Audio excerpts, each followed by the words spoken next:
자, 우리가 이제 지금까지 자바스크립트를 공부하면서 변수, 연산자, 그 다음에 조건문, 반복문, 그리고 배열, 제이슨, 함수, 그리고 이제 클래스, 객체, 이런 개념들을 봤어요. 자, 얘네들은 이제 자바스크립트에서 다루는 데이터에 관련된 이야기고요. 조건문하고 반복문은 이제 프로그램의 흐름을 제어한다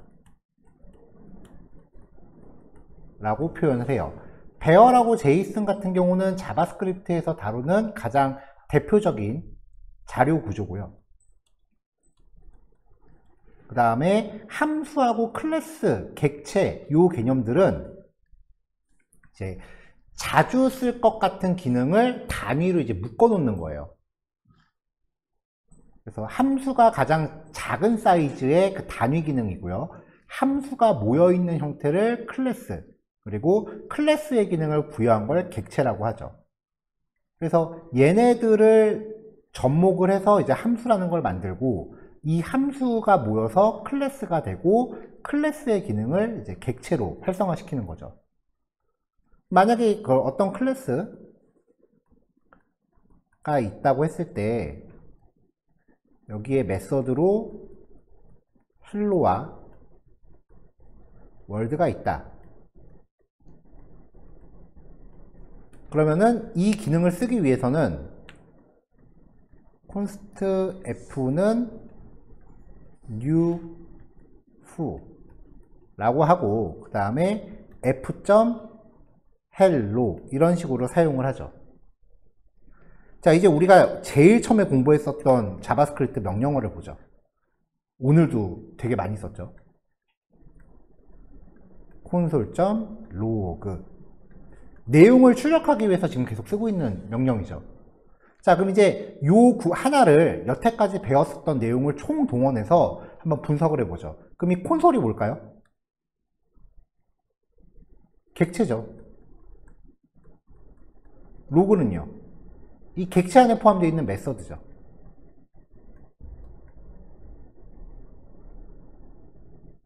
그러면 이제 얘가 만들어지는 원리가 무엇입니까? 라고 물어보면 여기부터 여기까지 떠올리시면 돼요. 근데 우리가 콘솔이라는 이름의 객체를 만든 적이 없죠. 근데 객체라고 하는 거는 반드시 이렇게 객체를 만들지 않으면 쓸 수가 없는 거예요. 어디에선가 이 콘솔이라는 객체는 자동으로 생성되고 있다는 거예요.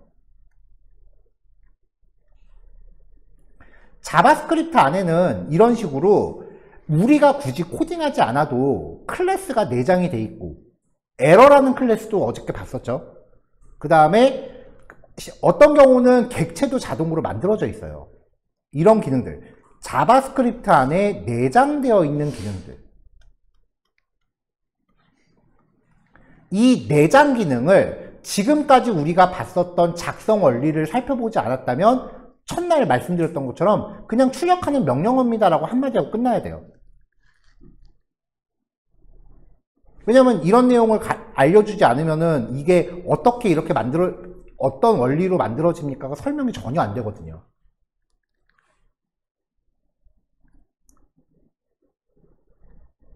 자, 이제는 우리가 이런 콘솔이라고 하는 객체가 생성되는 원리를 다 봤기 때문에 이제 자바스크립트 안에 내장되어 있는 기능들을 살펴볼 거예요. 이제부터의 기능들은 함수 단위로 제공되는 기능도 있고요.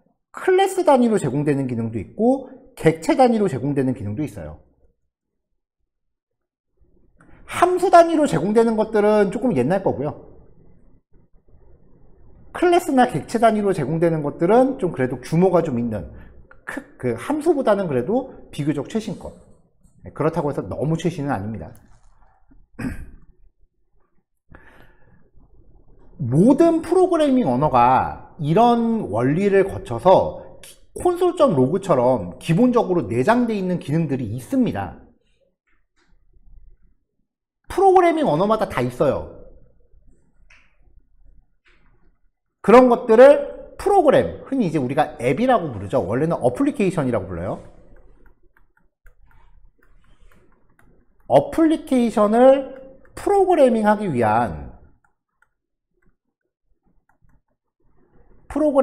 위해서 우리가 다뤄야 하는 것, 인터페이스다 라고 해서 통칭 API라고 불러요. 자바스크립트 프로그래밍 언어에 내장되어 있는 기능들을 API라고 부릅니다. 이 API가 개발자가 어떤 기능을 구현하기 위해서 호출해서 쓸 수 있는 기능들이에요. 그럼 이제부터 자바스크립트 안에 어떤 기능들이 있는지 살펴봐야겠죠. 근데 그게 생각보다 굉장히 많아요. 자바스크립트 API라고 검색을 해보죠. 여기 이제 MDN이라고 하는 사이트가 나올 거예요. 이 MDN이라고 하는 게 HTML, CSS, 자바스크립트 뭐 그런 거에 대한 일종의 매뉴얼 사이트라고 보시면 돼요. 모질라 재단이라고 하는 곳에서 하는데 뭐 애플이나 마이크로소프트나 그런 굴지의 IT 기업들이 같이 참여하고 있는 사이트예요.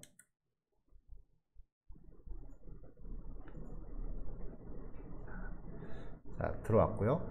아마 한글화도 좀 돼 있을 걸로 알고 있는데 한글화가 안 돼 있나요?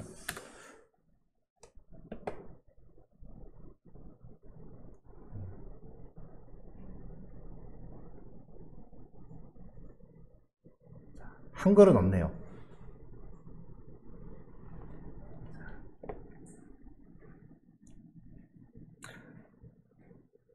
자, 그래서 여기 보면 이제 뭐 기본적인 설명들이 있고 뭐 어떻게 쓰는지, 자바스크립트 API들이라고 돼 있죠. 요거를 눌러보면은 이제 종류별로 이렇게 자바스크립트 안에 내장되어 있는 기능들이 매뉴얼로 설명이 돼요.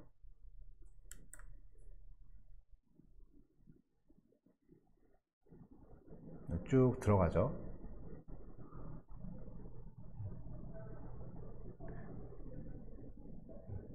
그럼 이제 제가 지금 윈도우스라고 하는 객체에 대해서 클릭을 한 건데요. 그럼 그 객체 안에 들어있는 메서드들, 그리고 프로퍼티, 이런 식으로 이제 설명이 나옵니다. 그럼 이걸 보고서 이제 어떤 기능을 어떻게 쓰는 거구나 라고 여기에 있는 매뉴얼을 보고 파악하는 게 원래 정석이에요. 근데 이런 이제 매뉴얼들을 흔히 레퍼런스라고 불러요. 그래서 흔히 이제 API 레퍼런스, API 도큐멘트 이렇게 부르는데, 이 레퍼런스들이 굉장히 불친절한 게 적어도 한 개 이상의 프로그래밍을 해본 적이 있는 경험자들을 위해서 작성되는 문서들이에요. 그래서 처음 시작하시는 분들이 이걸 보고서 내용을 파악하기가 사실 쉽지가 않습니다. 그래서 모든 프로그래밍 책들은요, 사실 목차가 다 비슷비슷하고 내용이 비슷비슷할 수밖에 없는 게, 왜냐면 이거 베끼는 거예요. 이게 자바스크립트를 만든 애들이 직접 작성하는 매뉴얼인데 이거보다 더 내용이 광범위할 수는 없겠죠. 하지만 내용이 워낙 간략하니까 여기에 있는 걸 보고서 이제 저자가 자기들만의 어떤 해석을 덧붙이거나 좀 더 라이트한 규모의 예제를 덧붙여 주는 거죠. 그래서 이제부터 제가 소개해드리는 내용들도 다 여기 레퍼런스 찾아보면 나옵니다. 그래서 권해드리기는 수업에서 소개해드리는 내용들을 레퍼런스에서는 어떻게 설명하고 있는지 나중에 한 번씩 꼭 찾아서 비교를 해보세요. 영어라서 안 되겠는데요. 구글 브라우저 번역 기능이 굉장히 괜찮아요. 특히 프로그래밍 관련된 내용은요, 거의 원문하고 차이가 없을 정도로 번역을 잘해줘요. 사실 일반 평서문은 번역하면 좀 이상하잖아요. 프로그래머들이 어차피 공돌이라서 어휘력이 그렇게 좋지 않아요. 그래서 문장들이 단순해요. 그래서 크롬 브라우저 번역 기능 쓰시면 외국 레퍼런스 이해하시는데 큰 지장이 없으니까요. 너무 걱정하지 마시고 한 번씩 이렇게 들어와 보세요. 다른 번역 사이트 쓰시면 안 돼요. 왜냐면은 정말 번역 잘못하는 경우는 소스 코드도 번역해버려요. 알아보기 정말 힘들거든요. 얘는 소스는 안 건드리죠.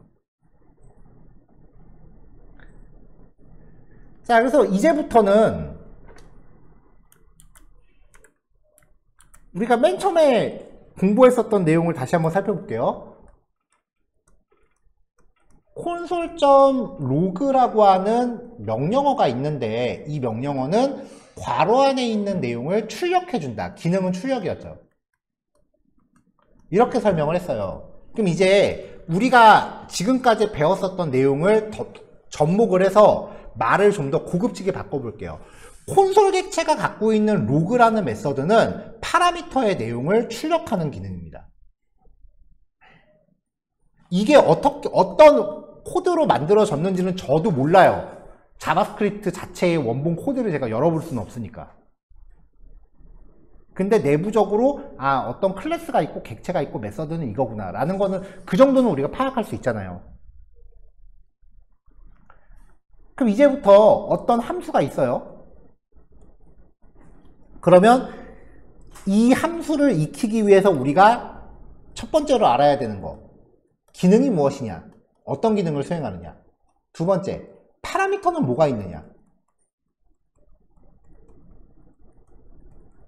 세 번째, 리턴 값이 있다면 리턴 값은 무엇을 의미하느냐.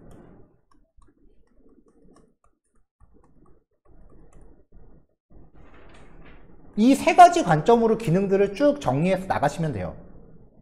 자, 어떤 객체가 있다. 그러면 이 객체 같은 경우는 1번, 메서드는 무엇이 있느냐.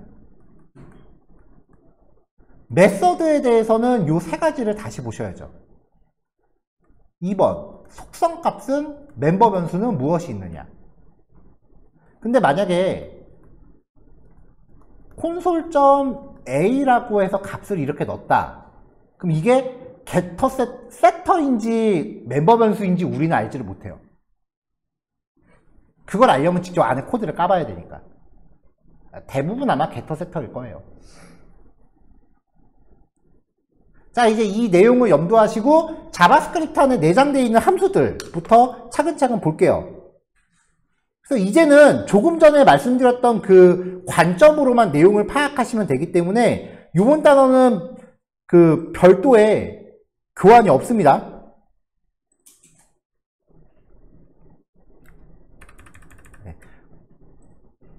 조금 전에 console.log가 그런 예시입니다 라고 이 내용 설명드린 거고요. 이 단어는 세부 내용이 없어요. 왜냐면 함수하고 파라미터 리턴 값만 보면 되기 때문에 그냥 바로바로 예제로 나갈 거고요. 요거 그림 같은 경우는 중간에 좀 설명이 좀 필요한 부분이라서 제가 그림을 하나 미리 넣어놨고요. 문자열은 그 자체가 배열이라 그랬었죠. 그래서 문장 하나에 인덱스 번호를 미리 다 붙여놓은 거예요. 그리고 연습 문제만 주구장창 있어요. 요건 당연히 다음 주에 풀겠죠. 문제 보시면 이제 조금 그래도 좀 난이도가 좀 있는데 라는 느낌이 들 거예요. 왜냐면은 이메일 주소가 있을 때 아이디랑 뒤에 도메인 분리하는 예제, 주민등록번호가 있을 때 주민등록번호 이렇게 있을 때 이거를 생년월일과 성별로 구별하는 문제. 자, 여기에서 수업시간이라는 단어가 전부 몇 번 등장하는지 카운트하는 문제. 이거는 요즘은 이 정도 문제는 아닌데 한 10년, 한 15년 전쯤에 제 기억으로 아마 LG CNS였을 거예요. 거기 입사 문제였어요. 그게 뭐였냐면은 그 황순원의 소나기 전문을 주고서 소년이라는 단어가 몇 번 등장하는지를 카운트하시오가 문제였어요. 이거는 로또 번호 생성기. 뒤에 거는 이게 어디 코딩 테스트 실제 문제였는데요. 조금 이제 라이트하게 문제 수준을 조금 낮췄습니다.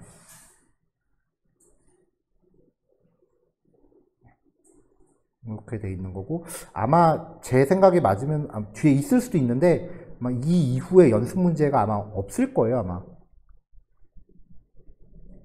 이 이후에는 아마 연습 문제가 아마 앞으로는 안 나올 거예요. 자, 첫 번째 함수입니다. is nan이라고 하는 함수인데요. 파라미터로 전달된 값이 nan일 경우, 즉 숫자가 아닌 경우죠. 숫자가 아닌 경우, 숫자가 아닌지를 보라는 거예요. 숫자가 아니면은 true가 리턴 되고요. 그렇지 않을 경우는 뭐겠어요? 그럼 숫자인 경우죠. 숫자가 맞다면은 false를 반환합니다. 이거 헷갈려 하시는 분들이 좀 많이 계세요. 왜냐면은 이 함수가 숫자가 맞으면 true여야 되는 거 아니야? 가 아니라 숫자가 아닌지를 검사하는 거예요. 숫자가 맞는지 검사하는 게 아니라 숫자가 아닌지를 검사하는 함수예요. 그래서 숫자가 아닐 경우가 true예요. 숫자가 아니면 true, 숫자가 맞다면 false. 근데 예외 상황이 있어요. 숫자로 변환 가능하면은 false예요. 숫자라고 봐요. 예를 들어서 따옴표로 감싸진 1, 이거는 문자열이거든요. 근데 얘는 숫자로 변환이 가능하기 때문에 false를 반환해요. 숫자랑 호환이 된다면은 숫자라고 봐요. 자, nan, 이건 당연히 is nan 검사하면 true가 나오겠죠. undefined도 숫자는 아닙니다. 참이에요. 제이슨 객체도 숫자는 아니고요. 배열도 숫자는 아니고요. 따옴표로 감싸져 있으면은 당연히 문장이니까 숫자가 아니라고 판단하겠죠. 그래서 요 케이스들은 전부 숫자로 변환할 수 없다고 판단을 해요.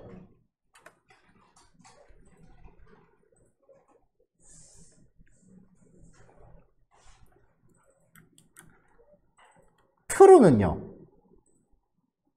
true는 숫자 1하고 호환된다는 얘기를 여러 번 드렸었죠. 그래서 얘는 1이라고 봐서 숫자 호환되네? 거짓. nan이 맞는지를 보는 기능이기 때문에 nan이 아니다라고 보는 거예요. not a number라고 했었죠. 널 값도 0으로 호환됩니다. 얘는 대놓고 숫자니까 거짓이고요. 문자열이 전달됐을 때는 따옴표를 벗겨서 생각하세요. 따옴표를 벗겼을 때 숫자가 아니다. 그럼 얘는 nan이에요. 따옴표를 벗겼을 때 숫자네? 그럼 얘는 거짓이에요. 37.37 얘도 거짓이고요. 자, 빈 문자열은 true, false로 치면 뭐예요? false죠. false는 숫자랑 호환되면 뭐예요? 0이죠. 그래서 빈 문자열도 0으로 변환이 가능해요. 띄어쓰기로만 있는 경우도 0으로 호환이 돼요. 그래서 요 케이스들은 전부 숫자랑 비슷한 거다라고 판단을 합니다. 자바스크립트가 이게 되게 어려워요. 당연히 숫자가 아닐 거라고 생각했는데 숫자인 경우가 많고요. 당연히 숫자일 거라고 생각했는데 숫자가 아닌 경우도 있고요. 여기에서 그 에러가 되게 많이 나요.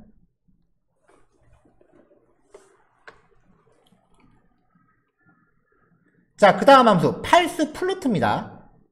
이 false float는 파라미터로 전달된 애를 float가 실수예요. 실수로 변환해서 리턴합니다. 얘는 대놓고 실수니까 뭐 변환하고 말고도 없죠. 3.14로 나와요. 이 false가 붙은 애들의 주요 기능들은요, 따옴표를 벗겨낸다고 생각하세요.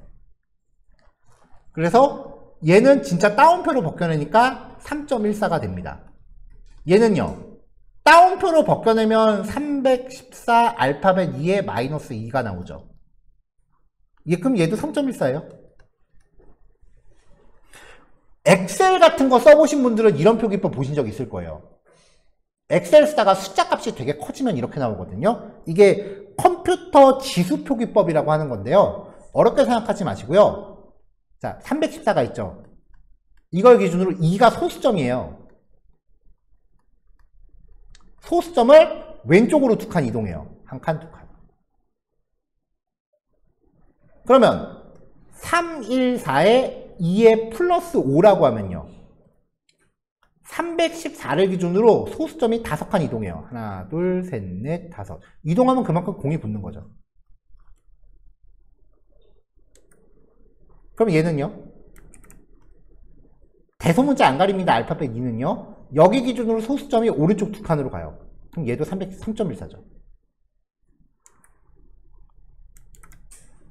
false, 플루트, true, false. 얘네들은 false 함수로 못 바꿉니다. 왜냐면 얘네들은 실수로는 호환이 안 돼요. FFE 이것도 실수로는 호환이 안 돼요. 그래서 바꿀 수 있으면은 이렇게 실제 값으로 바꿔주는데 못 바꾸면은 NaN을 반환해요. 근데 우리가 그 웹사이트 만들면서 실수를 쓰는 경우가 그렇게 많지는 않죠. 그래서 false 플루트 같은 경우는 좀 케이스를 제가 조금만 가져왔어요. 근데 정수를 쓰는 경우는 되게 많잖아요. 그래서 정수 호환되는 케이스는 반드시 아셔야 돼요. 특히 이게 정수를 이제 인트라고 해요. 그래서 얘를 이제 정수로 바꿔주는 애고요. 두 번째 파라미터는 진법이에요. 아마 모르긴 몰라도 이 함수의 정의가 이렇게 되어 있는 것 같아요. function false int value int는 10.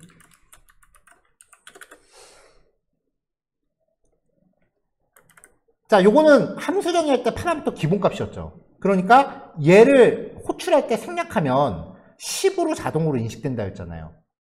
그러니까 두 번째 파라미터를 생략하면은 그냥 10진법으로 처리를 하는데, 만약에 다른 진법을 써야 될 경우가 있다라고 하면은 여기에 8, 16 이렇게 진법을 전달하시면 돼요. 근데 웬만큼은 해서 10진법 외에는 쓸 일이 아마 없을 테니까 그냥 두 번째 파라미터 쓰이는 거는 그냥 구경만 하세요. 자, 이 함수가 특히 중요한 이유가 뭐냐면요.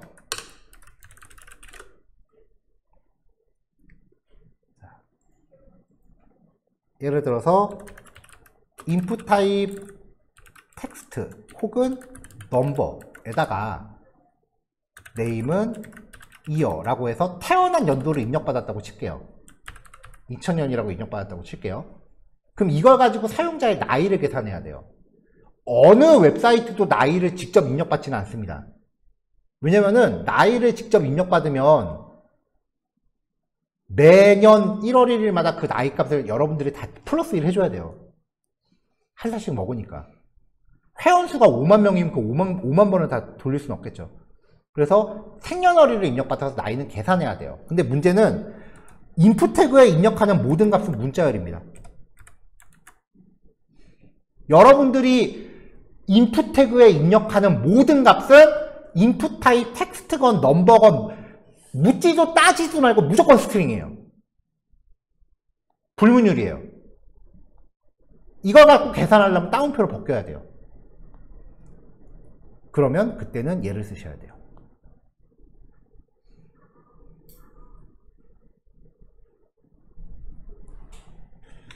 자, 얘는요, 문자열의 선행 공백은 무시하고요. 숫자하고 글자 형태가 파라미터로 전달되면은 앞부분의 숫자 부분까지만 취해요.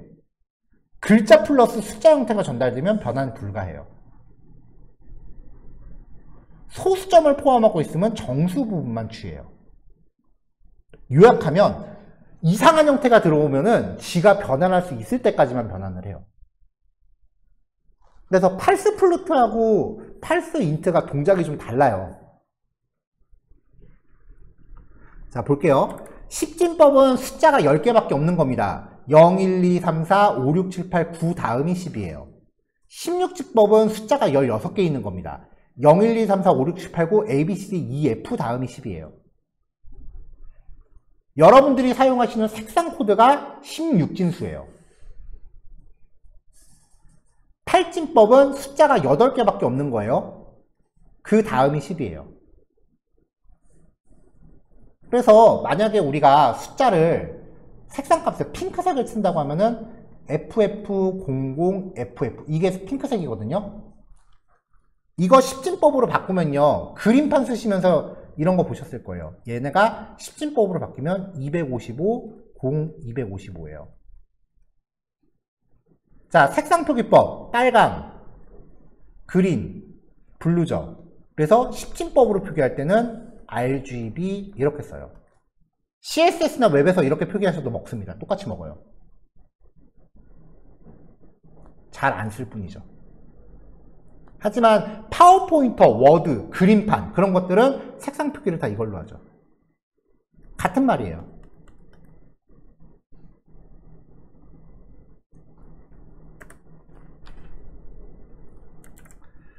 자, 16진수는 그러면은 숫자 7이라고 했을 때 어떤 숫자 7이 들어왔어요.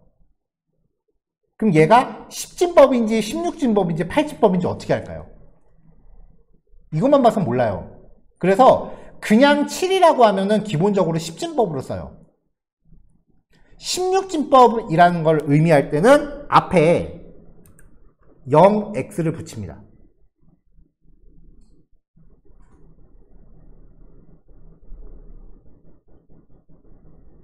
그리고 앞에 그냥 0을 붙이면 0x를 붙이면 그래서 얘는 16진수다라고 인식을 해요. 0x, 1, 2라고 하면은 16진수 12란 뜻이에요. 그래서 16진수 12니까 10진법으로는 18이 되는 거죠. false int는 선행 공백은 무시한다 그랬습니다. 앞에 나오는 띄어쓰기는 무시해요. 0x가 붙었으니까 16진수네요. 0xf. 이게 16진수라고 알려줬어요. 또 착하게도. 그러면 16진수 0xf를 숫자로 바꿔라 라는 건데 false int의 리턴 값은 싹 다 10진법이에요. 그러면 16진수 16에 해당하는 10진법을 가져오겠죠.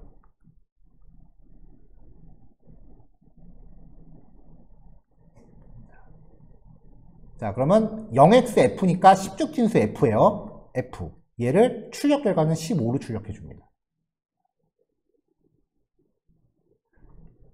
얘는요. 따옴표 벗기고 앞에 있는 공백은 무시해요. 그럼 그냥 f죠. 16진수 f래요. 그럼 얘도 15네요. 0x가 붙어도 되고 안 붙어도 돼요. 0x가 붙는 이유는 이 앞에 있는 숫자들을 구별하기 위해서고 여기부터는 너무 명확하잖아요. 굳이 안 붙여도 돼요. 자, 8진법 17입니다. 8진법 17. 출력할 때는 무조건 10진법으로 바꿔요. 015나 1호나 똑같죠? 10진법이에요. 그러면 그냥 15가 나오고요. 15.99를 false int, int가 정수예요. 정수예요. 인티저를 줄여서 int라고 해요.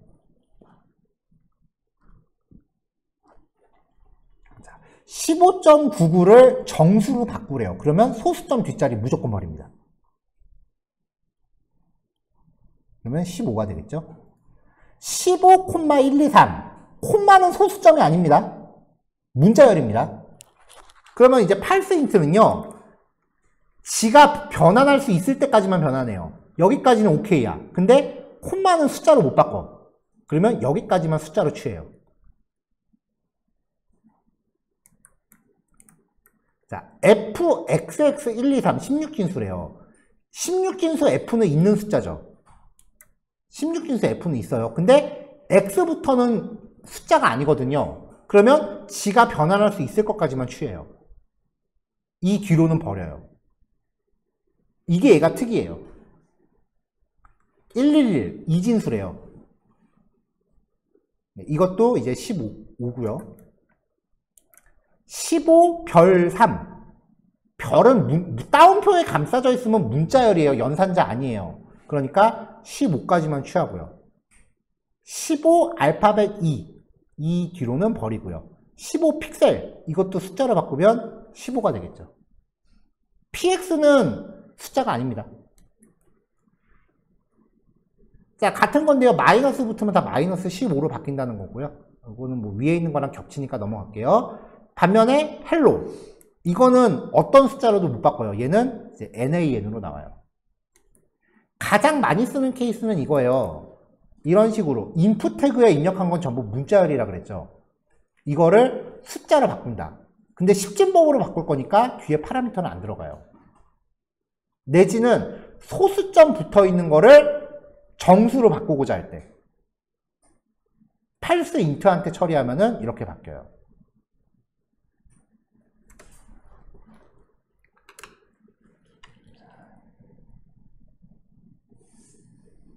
자, 그러면 이 문제 한번 볼까요? 사과 바구니 구하는 문제였거든요.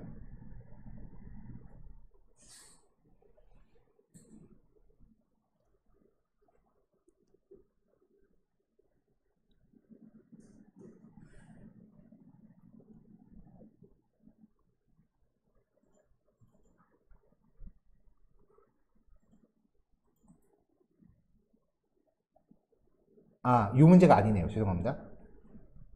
배열 쪽이네요.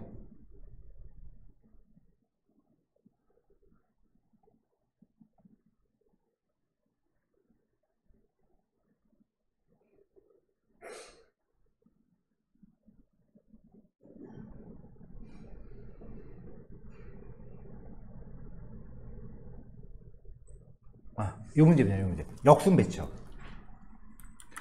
자, 배열의 원소를 역순으로 바꿀 때 그때 우리가 배열의 원소 개수가 홀수였다면 5개면은 2로 나눴을 때 2.5가 나오고 6개면은 2로 나눴을 때 3이 나온다.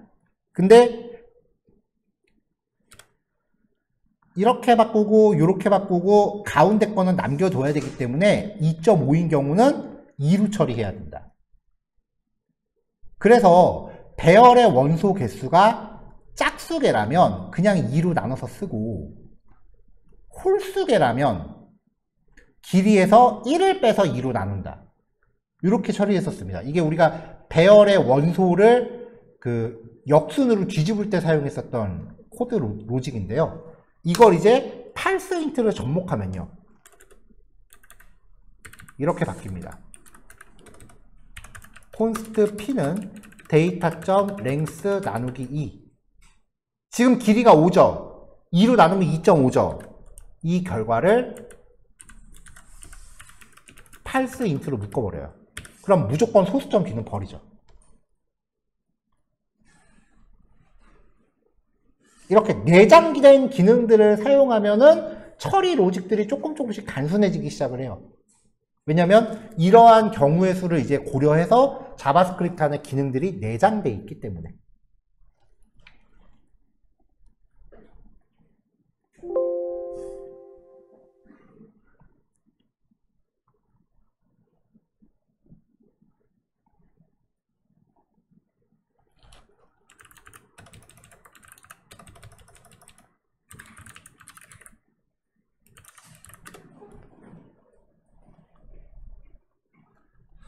자, 요거는 제가 지금 그 네이버에서 자바스크립트라고 검색을 한 건데요. 이렇게 검색을 하면은 그 인터넷 주소에 검색어가 이렇게 포함이 되어 있어요.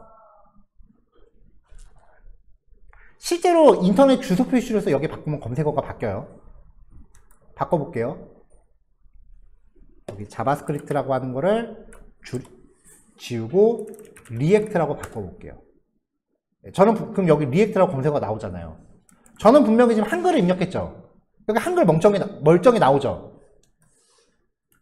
근데 제가 HTML 때부터 강조했는데 죽었다 깨나도 인터넷 주소에 한글 못 들어갑니다. 진짜 죽었다 깨도 안 돼요. 그거는. 증명해 드릴게요. 자, 제가 지금 이 주소를 복사해서 에디터에다 붙여놓을게요. 쿼리 이퀄 리액트예요. 주소 여기 쿼리 이퀄 리액트 여기만 기억하세요.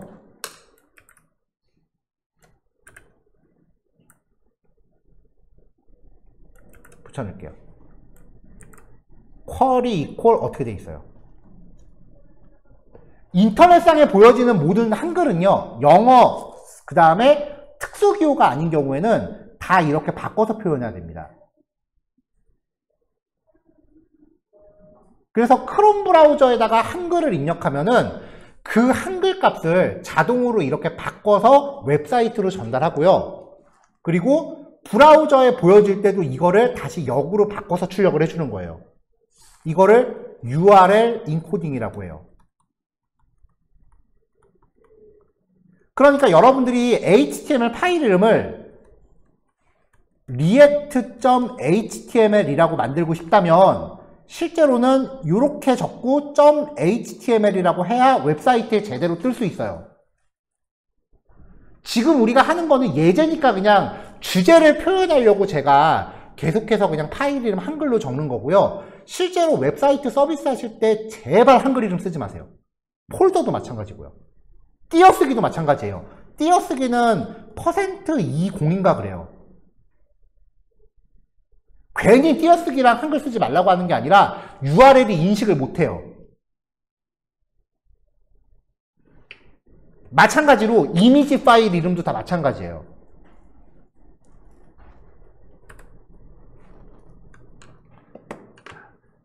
그거를 바꿔주는 기능이 encode URI라고 하는 함수입니다. 문자를 파라미터로 전달하면은 URL에 포함시키기 적절한 형태로 변환해줘. 이걸 인코딩이라고 해요. 알파벳, 그 다음에 여기 표시되어 있는 이 특수 문자들은 인코딩을 안 합니다. 그러니까 javascript.html이라고 링크 걸면 윈도우는 돼요. 윈도우는 원래 한글 인식하는 데 큰 문제 없어요. 근데 여러분들이 만든 웹사이트를 실제로 가동하는 시스템은 절대 윈도우가 아닐 거예요. 왜냐면 윈도우가 상용 시스템용은 진짜 CD 한 장에 몇 천만 원 하거든요. 일반 개인 사용자용이나 3, 40만 원 주고 사는 거지 그 기업용 윈도우는 가격 어마무시합니다, 여러분.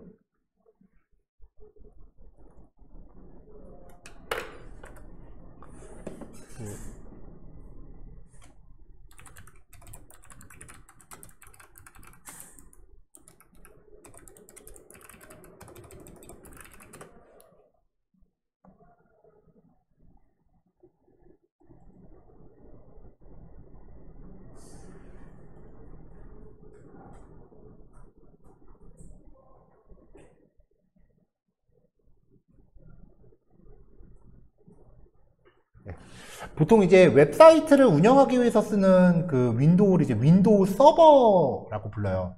윈도우 서버라고 하는 제품군이 따로 있어요. 우리가 쓰는 윈도우랑 좀 달라요. 가격 정책 보면은 데이터 센스, 얘가 가장 비싼 건데요. 가격 보시면 코어 기준 6,155달러예요. 여러분들 CPU 지금 기본이 쿼드 코어죠. 쿼드 코어라고 하는 게 CPU 칩 안에 칩이 4개, 코어가 4개라는 거거든요. 그러면 가격이 요거 곱하기 4예요. 근데 상용 시스템 운영하는 장비는 보통 이런 쿼드 코어를 한 16개, 32개 껴요.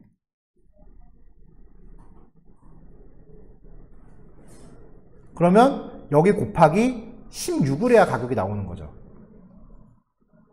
기업용 윈도우는 가격 어마무시합니다. 그래서 회사들이 이거 안 써요. 비싸거든요. 전통적으로 윈도우가 쓰기는 편해요. 클릭하면 되니까. 근데 가격이 비싸요. 그래서 리눅스라는 운영체제를 써요.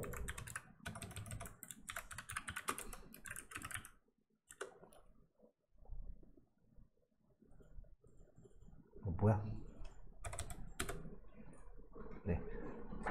쇼핑으로 들어왔네요.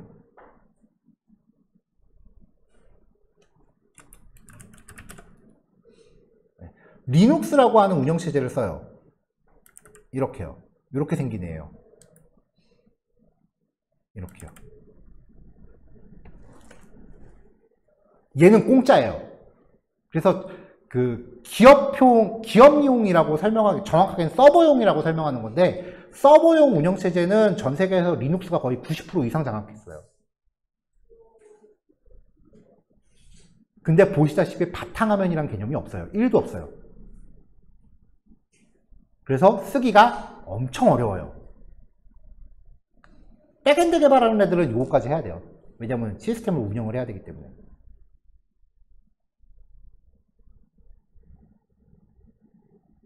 얘는 그러니까 어떤 느낌이냐면은 윈도우를 부팅했는데 바탕화면이 안 나오고 그냥 이거만 전체 화면으로 나온 거예요. 실제로 윈도우도 그런 버전이 있기는 해요. 그러면 되게 당황스럽겠죠. 그리고 윈도우용 이 명령 프롬프트하고 이걸 리눅스 터미널이라고 불러요. 리눅스 터미널은 명령어 체계가 완전히 다릅니다. 그래서 윈도우에서 작업하면 나중에 리눅스로 가면은 그 작업을 한 1-20% 정도는 다시 해야 돼요. 실제로 그래서 백엔드는 윈도우에서 만들 때랑 리눅스로 나중에 상용화 이전시킬 때 코드가 좀 바뀌어요. 근데 프론트는 웹브라우저만 있으면 장땡이기 때문에 환경이 뭔지 상관이 없어요. 맥용 크롬 브라우저랑 윈도우용 크롬 브라우저의 차이 1도 없어요.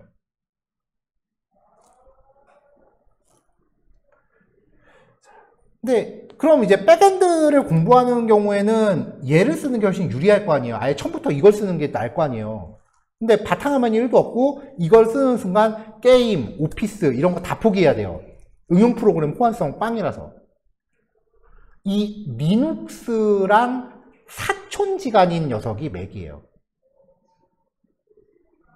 그래서 맥을 쓰는 경우는 이 리눅스 환경에서 간접적으로 사용하겠다는 취지예요. 그래서 저는 사실 원래대로 보면 백엔드 개발자들이 맥을 개발에 이점이 있어서 백엔드를 쓴다라고 하는 거는 맞아요. 근데 프론트 개발자들이 개발에 이점이 있어서 맥을 쓴다는 건 사실 안 맞아요. 왜냐면 비주얼 스튜디오 코드랑 크롬 브라우저밖에 안 쓰는데 그게 윈도우랑 맥이랑 차이가 없거든요.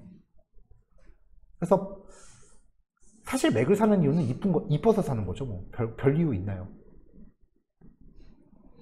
그러니까 만약에 프론트 개발자로 갔는데 누가 맥이 코딩해서 좋다라고 하면은 그냥 이뻐서 샀는데 이뻐서 샀다는 얘기 하기 쪽팔려서 그런 거라고 생각하세요.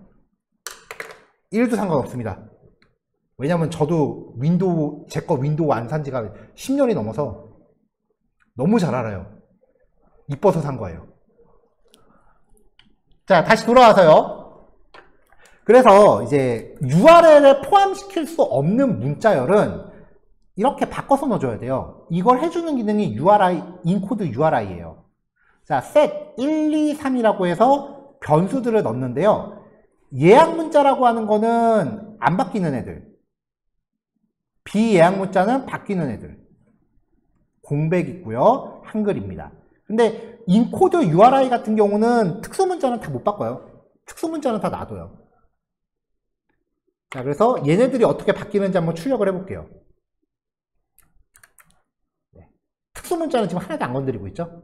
그리고 보시면은 여기 띄어쓰기도 %20으로 바뀐다는 거. HTML 파일 이름에 띄어쓰기 넣으시면 안 돼요. 그리고 한글은 대놓고 이렇게 나오죠. 그럼 이걸 역으로 바꿔주는 기능도 필요할 거 아니에요. 인코딩의 반대는 디코딩입니다. 인코딩 결과 리턴 받았고요. 이거를 디코드 URI라는 함수한테 전달하면은 다시 원래대로 역으로 바꿔줍니다. 이렇게요. 자, 근데 지금 여기 보시다시피 특수문자들은 전혀 건드리지를 못했어요. 그쵸? 그러면 자바 슬래시 스크립트라고 하면 자바라고 하는 글자가 예를 들어서 막 이렇게 바뀌었어요. 그리고 특수문자 안 건드렸죠.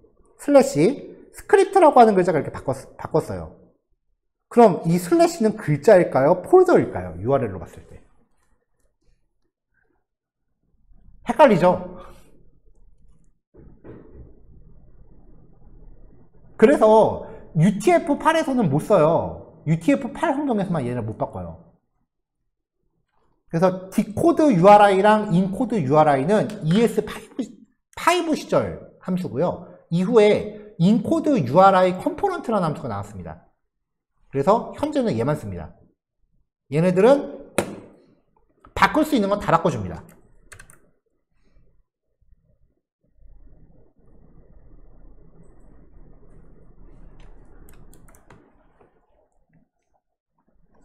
이러한 특수 문자들도 이렇게 바꿔주고요. 왜냐면은 슬래시, 물음표, 샵, 달러 이런 거는 실제로 URL에서 써요. 예를 들어서 우리가 샵 마이라고 링크 걸면 마이라는 아이디를 갖는 위치로 스크롤을 이동하잖아요. 그러니까 이런 특수 문자는 파일 이름에 쓰면 안 되는 거죠. 이런 것들을 다 바꿔줘요. URL에 넣어도 상관없는 애들은 그냥 놔둬요. 얘네들은 당연히 바꾸고요. 역으로 바꾸는 거는 D코드 URI입니다. 그러면 다시 원래대로 깔끔하게 바꿔주죠. 자, 요거 5개는요, 일부러 실습 안 하셔도 돼요. 한 번만 읽어만 보세요. 왜냐면 제가 출력 결과를 웬만해서는 다 옆에 주석으로 적어놨기 때문에 그냥 한번 읽어만 보시면 됩니다. 특히 중요한 거는 3번, 5번입니다. 3번, 5번은 실제 웹페이지 만들 때 셀 수 없을 정도로 많이 써요.